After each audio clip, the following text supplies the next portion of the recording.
Alhamdulillah, kembali kita bersyukur kepada Allah Subhanahu wa taala atas segala nikmat-nikmat yang Allah berikan kepada kita. Untuk itu marilah kita selalu bersyukur kepada Allah dengan mengucapkan banyak alhamdulillah, dan juga kita bersyukur dengan cara mengerjakan apa yang diperintahkan oleh Allah sebagai bentuk ketaatan kita kepada Allah Subhanahu wa taala, dan meninggalkan apa yang dilarang oleh Allah Subhanahu wa taala. Salawat dan salam kepada Rasulullah sallallahu alaihi wasallam. Allahumma shalli ala Muhammad wa ala ali Muhammad. Marilah kita juga selalu memperbanyak salawat kepada Rasulullah sallallahu alaihi wasallam, dan juga selalu berpegang teguh kepada Al-Qur'an dan As-Sunnah sebagai pedoman hidup kita yang ditinggalkan oleh Rasulullah sallallahu alaihi wasallam, agar kehidupan kita tidak akan tersesat selama-lamanya. Baik pemirsa yang dirahmati oleh Allah Subhanahu wa taala, alhamdulillah pada sore yang berbahagia ini kita kembali berjumpa pada program Kata Dokter bersama Bapak Dr. Muhammad John SPKJ. Dan alhamdulillah Bapak Dr. John telah bersama kita di studio pada sore hari ini. Insyaallah tema kita pada sore hari ini yaitu tentang gangguan afektif bipolar. Dan kita juga mengajak pemirsa nantinya untuk berinteraktif setelah Bapak Dokter nanti menyampaikan materi. Dan bagi pemirsa yang ingin bertanya pada Bapak Dr. John, nanti bisa menghubungi di nomor telepon 0751 751 026, atau bagi pemirsa yang ingin bertanya melalui SMS di nomor 0811 669 3332. Baik pemirsa yang dirahmati oleh Allah Subhanahu wa taala, telah hadir Bapak Dr. John SPKJ. Kita sapa terlebih dahulu. Assalamualaikum warahmatullahi wabarakatuh, Pak. Waalaikumsalam warahmatullahi wabarakatuh. Gimana kabarnya Pak Dokter? Alhamdulillah baik. Alhamdulillah. Ini tema kita pada sore hari ini itu tentang gangguan afektif bipolar ya Pak ya. Ya. Nah, baik, mungkin kita langsung saja kepada Bapak Dr. John untuk menyampaikan materi terlebih dahulu tentang gangguan afektif bipolar. Kepada Bapak Dokter kita persilakan. Assalamualaikum warahmatullahi wabarakatuh. Para pemirsa Surau TV yang insya Allah dirahmati oleh Allah Subhanahu wa taala, pada sore hari ini insya Allah kita akan membahas tentang gangguan afektif bipolar. Nah, untuk pembahasan ini memang diharapkan peran serta juga daripada pemirsa untuk interaktif telepon, karena pembahasan ini memang berhubungan dengan kasus kejiwaan yang banyak ditemukan pada zaman sekarang ini. Sehingga apakah kita juga mengalaminya tetapi tidak menyadarinya, ataupun ada saudara kita yang seperti itu dan memang perlu kita evaluasi dan diberikan pengobatan yang secukupnya, sehingga kita mengenali gejala-gejala daripada gangguan afektif bipolar. Dan mudah-mudahan para pemirsa yang insya Allah dirahmati oleh Allah Subhanahu wa taala dapat juga mengambil pelajaran dan juga melakukan pencegahan-pencegahan terhadap adanya gangguan seperti ini. Terima kasih. Tadi materi dari Bapak Dr. John tentang gangguan afektif bipolar, dan ini kita mempelajari tentang gangguan afektif bipolar. Nah, ini gejala-gejala yang sering timbul nih Pak, seperti apa nih Pak Dokter? Ya. Terima kasih Pak Rian. Jadi seperti yang kita ketahui, kita mulai dari kata pengantar dulu, di mana untuk gangguan afektif bipolar ini adalah gangguan yang berhubungan dengan afek atau ya kita bisa boleh bilang mood juga, ada gangguan di mana bipolar, bi itu berarti dua, polar itu adalah kutub, jadi dua kutub. Jadi kutub yang pertama adalah manik atau energi yang berlebih, yang kutub kedua adalah depresi atau energi yang sangat berkurang.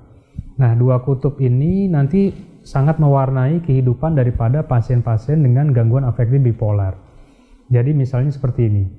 Kalau manik itu adalah, kalau diistilahkan di dalam bahasa Inggrisnya adalah the elevation of energy. Jadi energi yang berlebih. Ketika energi itu berlebih, dia akan berubah menjadi energi-energi yang akan disalurkan dalam beberapa bentuk. Jadi misalnya kalau energi kita berlebih ketika manik, itu nanti akan disalurkan pertama, mata menjadi tidak bisa tidur. Kemudian yang kedua, mulut menjadi lebih aktif. Jadi kalau ada kawannya atau saudaranya ini ngomong terus, bicara terus. Kalau lagi kadang-kadang dia motong pembicaraan orang, ada segala macam. Ini energinya dia berlebih dikala dia berbicara. Kemudian juga gejala atau tanda yang dapat kita nampak pada ketika dia manik adalah pikirannya. Jadi pikirannya itu adanya ide-ide kebesaran. Jadi idenya itu nanti sangat-sangat banyak. Ide-ide yang sangat kelihatannya seperti cemerlang, tetapi tidak pada tempatnya dan juga tidak pada kondisinya untuk dipakai. Kemudian juga pada orang yang ketika manik, pada episode manik pada gangguan afektif bipolar, ini bisa juga kita lihat adanya dia kegiatan yang sangat berlebih. Jadi dari pagi sampai malam hari dia tidak merasa letih. Kalau orang lain kan dari pagi sampai malam itu ada rasa letihnya, dia tidak, sangat bersemangat sekali dari pagi sampai sore hari. Kemudian pada orang-orang gangguan afektif bipolar ini juga dia melakukan hal-hal yang beresiko. Jadi disebut juga dengan task risk. Nah, jadi ibaratnya task risk itu adalah melakukan hal-hal yang beresiko. Jadi misalnya orang-orang biasanya hobinya mancing, main futsal, dia beda off-roader atau main motor trail tapi yang ekstrim, atau permainan-permainan yang kira-kira mengandung kehilangan nyawa. Nah, dia itu suka, atau bungee jumping dan segala macam yang beresiko. Tetapi kita tidak mengatakan bahwa orang-orang yang melakukan hal-hal yang off-roader ataupun bungee jumping itu ketika sedang manik, tetapi itu adalah salah satu dari beberapa ciri orang-orang yang sedang manik, episode manik pada gangguan afektif bipolar. Nah, kemudian tanda-tanda itu kenapa bisa muncul? Jadi ketika tidak bisa tidur, mulutnya banyak bicara terus, jadi kadang-kadang kalau di dalam pembicaraan dia yang paling aktif sendiri, atau juga ide-ide kebesarannya muncul, waham-waham kebesarannya muncul, kemudian juga banyak melakukan aktivitas-aktivitas yang beresiko. Nah, itu bisa diibaratkan ketika orang manik itu tersangkanya adalah dopamin. Nah, jadi kalau di otak kita ibaratkan ada neurotransmitter yang disebut juga dopamin. Jadi di episode sebelumnya kita membahas tentang skizofrenia, dopamin juga ikut serta, ternyata di manik juga. Jadi orang-orang yang manik, dopaminnya itu sangat-sangat tinggi. Nah, kemudian kalau kita evaluasi lagi, ternyata dopamin itu akan menimbulkan beberapa gejala. Jadi kalau pernah kita bahas pada episode-episode sebelumnya bahwa dopamin akan menimbulkan halusinasi, reward ataupun juga adiksi, kemudian adanya sex arousal, jadi nafsu seks yang akan sangat meningkat. Nah, jadi kalau misalnya pada orang-orang yang gangguan afektif bipolar dengan episode manik yang sedang meningkat, itu nafsu seksualnya sangat-sangat meningkat. Jadi kalau bisa dia akan menunjukkan suatu sex appearance, jadi appeal, jadi suatu penampakan yang sangat menggoda sekali. Misalnya memakai lipstik yang berwarna merah, kecenderungan pakai baju warna merah yang cenderung akan menarik perhatian orang. Itu disebabkan juga oleh dibantu apabila pada orang yang dengan gangguan afektif bipolar ini disertai juga dengan adanya kepribadian yang histrionik. Nah, sekarang gejala apa lagi? Nah, gejala itu pada saat afektif, saat manik. Kemudian adalah ketika sedang depres atau depresi.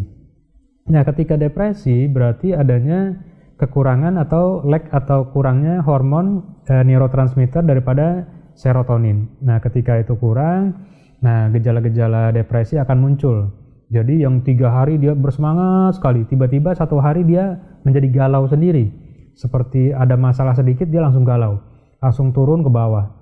Nah, ketika posisi ke bawah masuk untuk diagnosa depresinya, dia mulai ada gejala-gejala depresi, tidak bisa tidak mau makan, tidak mau beraktivitas dan segala macam, termasuk gejala-gejala 3A, yaitu afek depresinya muncul, kemudian anhedonia dan juga anenergi. Nah, di sini kita bisa merangkum bahwa gangguan afektif bipolar itu bisa berubah. Jadi seseorang itu bisa yang tadinya sangat bersemangat sekali, tiba-tiba nanti akan menjadi sangat ke bawah sekali atau galau sekali. Nah, di sini kita tidak melihat itu berapa hari Pak Dokter, 3 hari sekali atau bagaimana, tidak. Tiap orang berbeda. Ada yang hitungannya adalah per jam.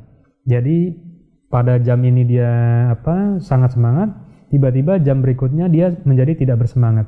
Sehingga kita bisa masukkan itu gangguan yang bersifat rapid cycling. Mungkin seperti itu. Terima kasih Pak atas penjelasannya. Nah, ini jika terjadi nih Pak, setelah ada tanda-tanda gejala dari gangguan afektif bipolar, ini cara mengatasinya gimana Pak?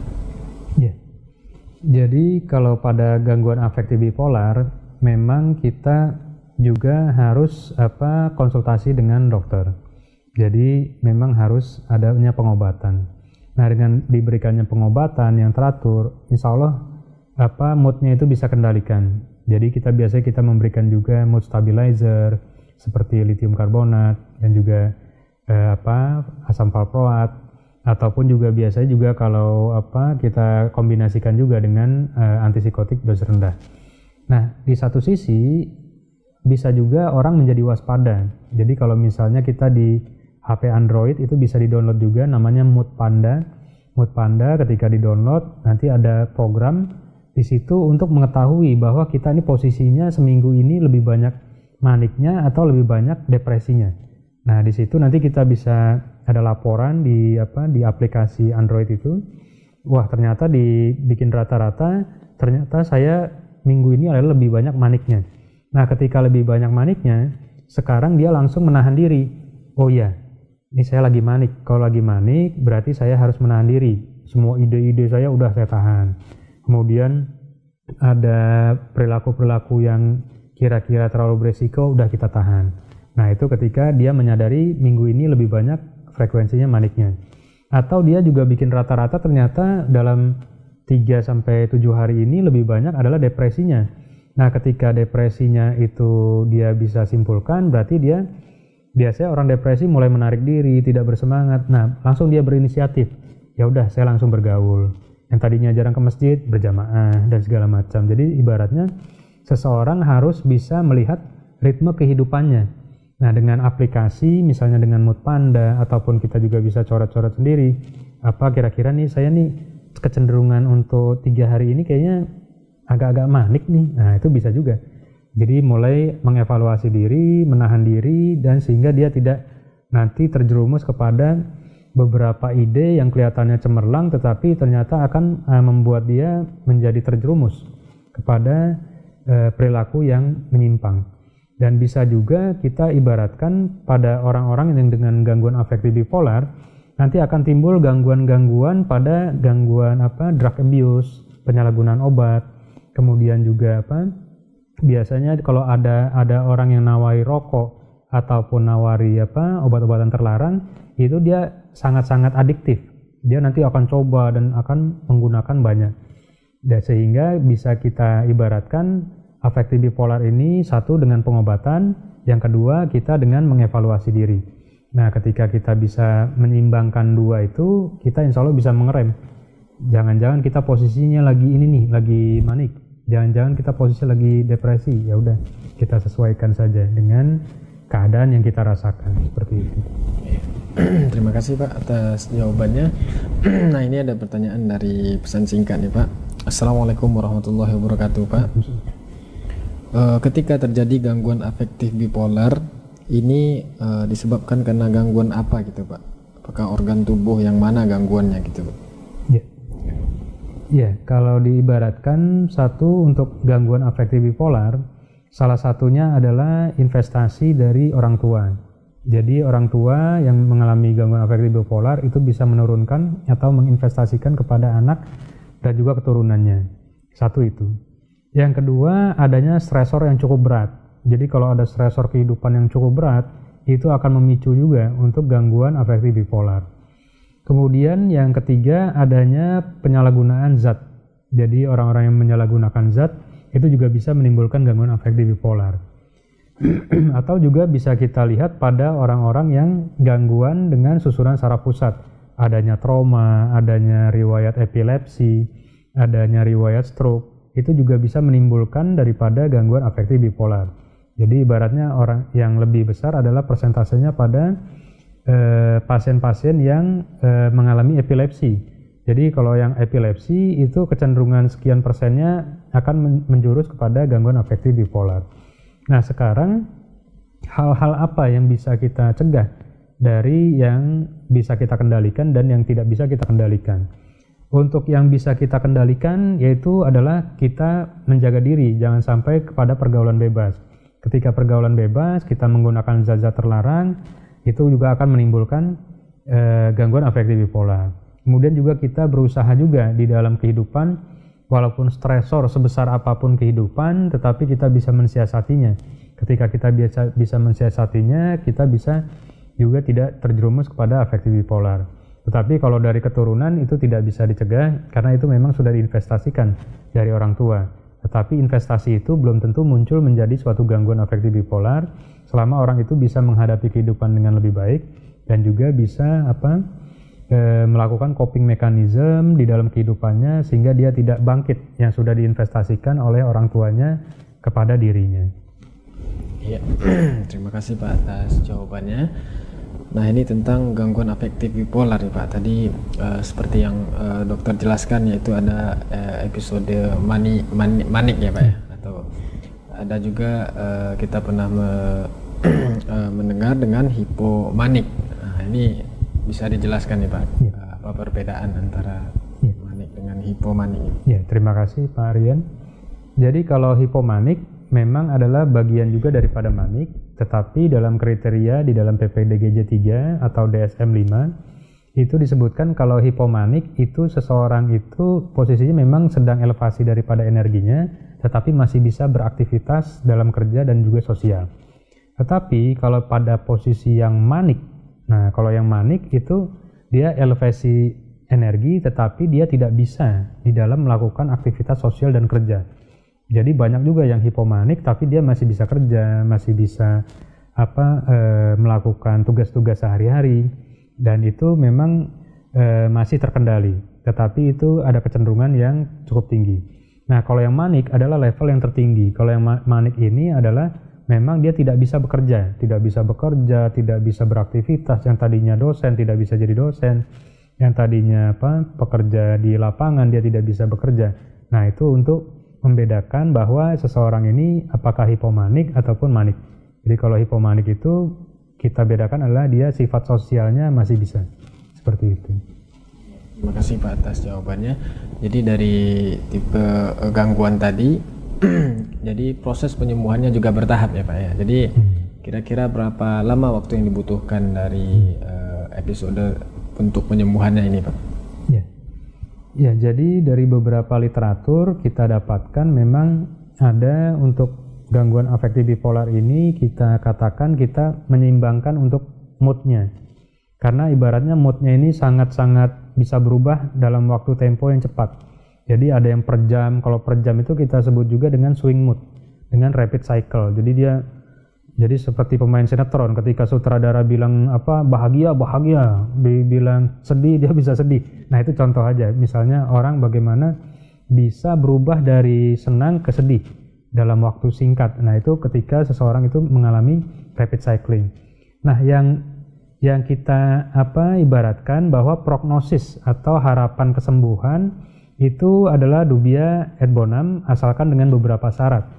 Beberapa syarat yaitu pengobatan yang cukup adekuat atau cukup, kemudian juga dia menjaga yang seperti saya bilang dia bisa menjaga dirinya misalnya dengan aplikasi Mood Panda, dengan aplikasi itu dia disertai obat, kemudian dia mulai menjaga diri, kemudian dia juga menghindari daripada penggunaan zat-zat terlarang, itu bisa ibaratnya proses penyembuhan akan semakin cepat. Tetapi penyembuhan ini memang jangka panjang. Jadi ibaratnya orang-orang dengan gangguan afektif bipolar tidak bisa sekejap. Jadi dibilang, wah udah enak nih dok, udah ini, udahlah berhenti aja makan obat. Boleh, tetapi di dalam beberapa penelitian itu akan menyebabkan relapse atau kekambuhan. Nah sekarang dengan maintenance obat yang cukup, kemudian teratur, menjaga pola hidup yang sehat jiwa dan positive thinking, itu akan menyebabkan seseorang itu untuk tingkat kesembuhannya semakin cepat. Tetapi dengan kalau dia stresornya juga masih kuat, kemudian makan obatnya tidak teratur, kemudian gaya hidup lifestyle-nya seperti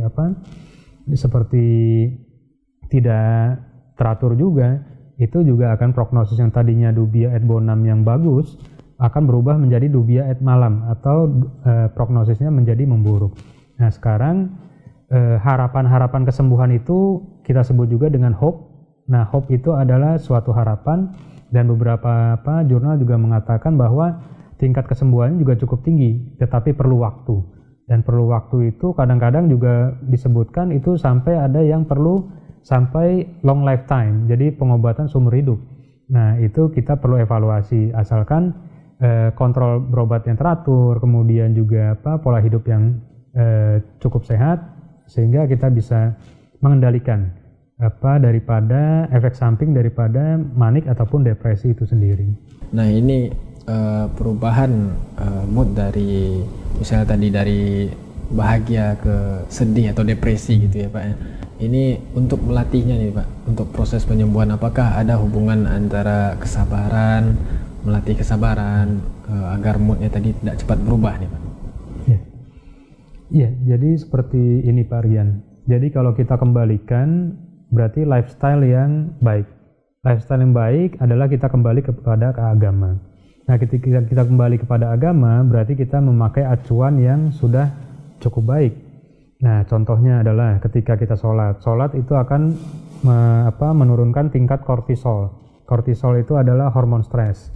Nah itu bisa diturunkan dengan sholat, terutama sholat tahajud, karena di beberapa penelitian seperti di beberapa negara itu disebutkan sholat tahajud itu akan menurunkan tingkat kortisol yang cukup tinggi pada orang-orang yang sholat, sehingga dia besok paginya walaupun masalah sebesar gunung tapi hatinya oke-oke aja.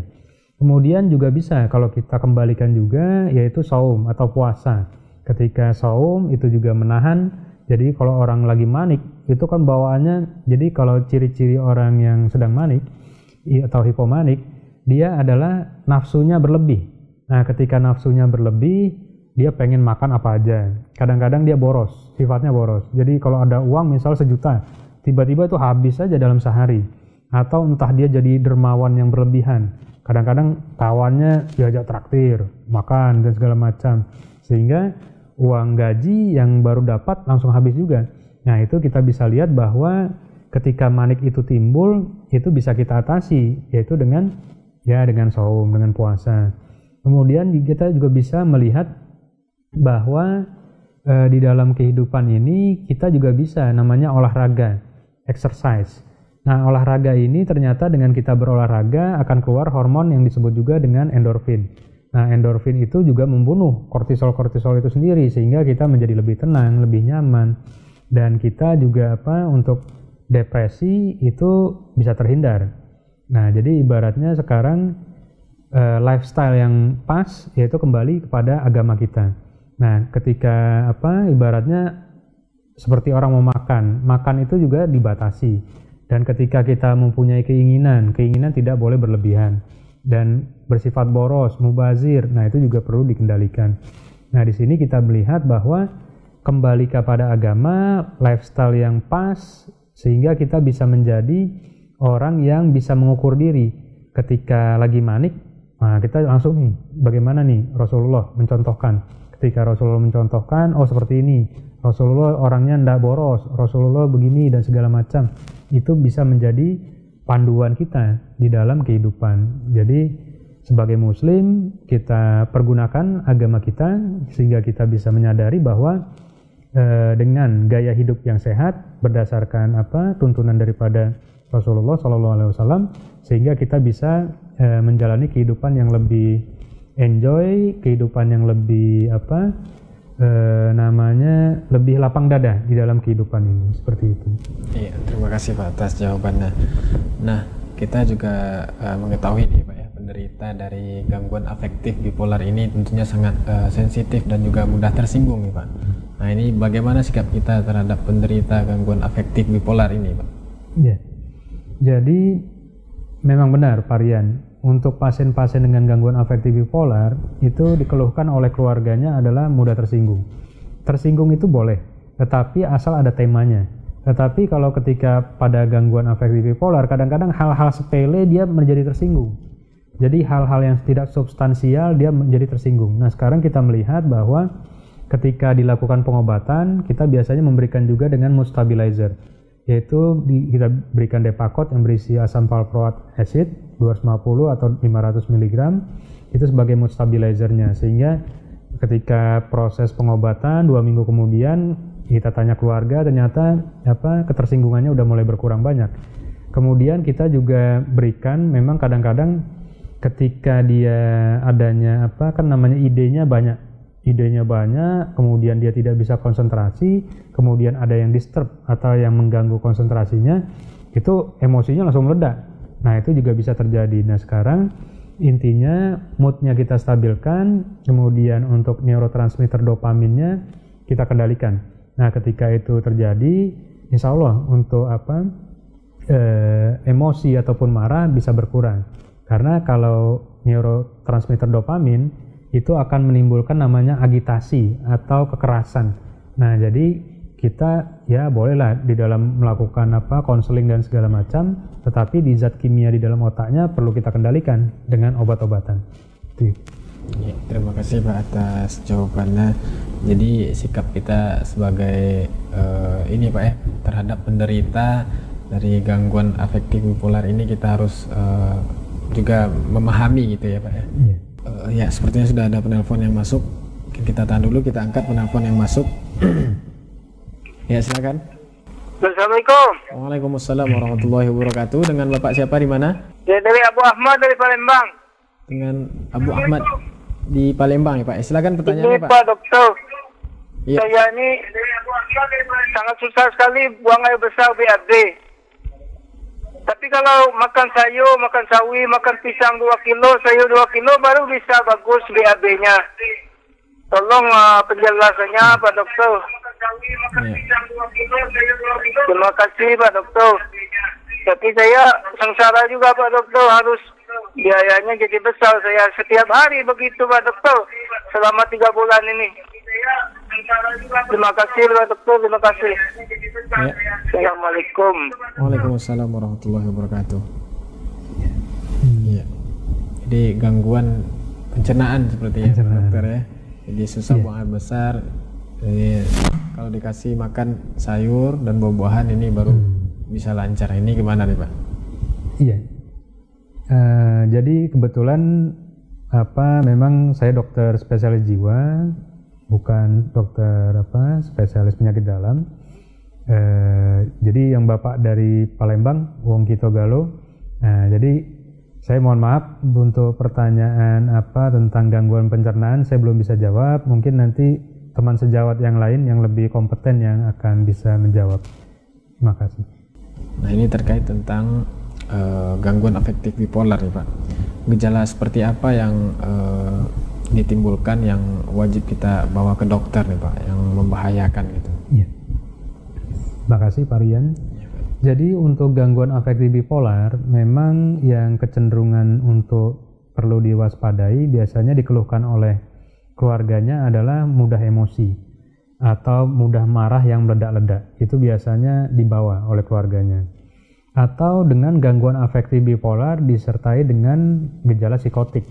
Nah kalau psikotik itu udah mulai ada waham, udah ada mulai halusinasi, atau dia mulai nih kayaknya ada bicara sendiri dan segala macam, tetapi keluarganya masih belum tahu nih ini ke arahnya mana. Nah itu gejala psikotiknya biasanya akan cukup mengganggu dan keluarga akan mengantarkan ke dokter. Nah ketika itu terjadi ya kita memberikan namanya screening. Apakah ini masuknya gangguan skizo, apakah masuknya skizoafektif ataukah memang gangguan afektif bipolar itu sendiri.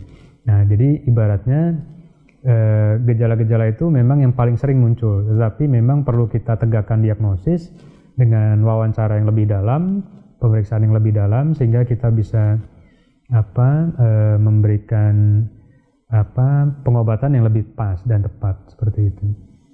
Terima kasih Pak atas jawabannya. Baik pemirsa yang dirahmati oleh Allah Subhanahu wa taala, karena waktu juga yang membatasi, Sebelum kita tutup, kita minta kesimpulan dari dialog kita pada program Kata Dokter pada sore hari ini dengan Dr. John dengan tema gangguan afektif bipolar. Kepada Pak Dokter, kita silakan Pak. Ya, terima kasih Pak Rian. Jadi pada intinya gangguan afektif bipolar sekarang persentasenya semakin meningkat dari tahun ke tahun, dan memang jumlah persentasenya itu sekarang sudah melebihi daripada skizofrenia. Nah, sekarang memang gangguan afektif yang berhubungan dengan kejiwaan, dan di mana kehidupan sekarang ini adalah serba instan. Semuanya serba cepat sehingga seseorang tidak bisa lagi mengenal kata sabar. Nah, ketika itu terjadi, pengendalian emosi semakin tidak terjaga, yang penting tujuan tercapai, itu akan menimbulkan cara-cara jalan pintas. Nah, sekarang jalan-jalan pintas itu boleh saja, asalkan situasional, tetapi di satu sisi juga kita mempertimbangkan diri kita, sosial dan juga kemasyarakatan, apakah itu cukup mengganggu. Nah, sekarang orang-orang dengan gangguan afektif bipolar memang adanya kecenderungan suatu hubungan sosial yang sangat-sangat kurang, di mana suatu pertemanan akan menjadi hancur, kemudian suatu keluarga akan menjadi hancur, karena sifat-sifat yang dimiliki oleh gangguan afektif bipolar itu menyebabkan pertengkaran yang kadang-kadang dianggap tidak perlu. Nah, ketika itu terjadi, itu kita harus evaluasi diri, jangan-jangan, wah saya ada nih gejala-gejala afektif bipolar, apa saya perlu diskusi dengan dokter jiwa dan semacamnya, itu disarankan boleh. Daripada kita melanjutkan kehidupan tetapi dengan penuh pertempuran, yang kadang-kadang pertempuran di dalam kehidupannya tidak perlu. Bertempur dengan saudara, bertempur dengan ini. Nah, jangan-jangan lagi manik. Kalau lagi manik, kita merasa oke-oke aja, ternyata pertempuran terus berlanjut. Nah, itu akan merugikan diri kita sendiri. Jadi sebaiknya ketika ada timbul gangguan-gangguan yang kira-kira apa yang sudah kita bahas, itu diskusikan dengan dokter sehingga kita bisa cegah lebih awal. Syukur-syukur sehingga pengobatan ataupun prognosisnya akan lebih semakin baik. Mungkin seperti itu. Dan yang terakhir adalah perkuat agama. Nah, jadi agama itu adalah penting. Jadi ketika agama tidak hanya kita baca saja, tetapi kita amalkan. Dan ketika kita amalkan, kita renungkan, di situ akan kita dapat intisari daripada kehidupan. Sehingga kita menjalani kehidupan ini dengan lebih percaya diri, kemudian lebih tenang, dan kita mempunyai pegangan di dalam kehidupan. Jadi apapun permasalahan di dalam kehidupan, kita jangan sampai terjerumus kepada adanya depresi ataupun nanti timbul adanya gangguan manik. Ya.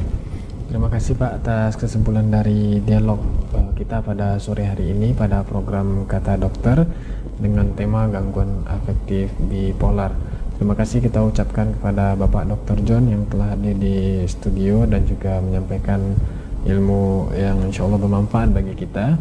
Terima kasih juga kepada pemirsa yang telah aktif berpartisipasi, berinteraktif bersama kita di studio. Terima kasih kepada kru yang bertugas pada sore hari ini. Kita tutup dengan doa kafaratul majlis. Subhanakallahumma wa bihamdika asyhadu an la ilaha illa anta astaghfiruka wa atubu ilaik. Assalamualaikum warahmatullahi wabarakatuh.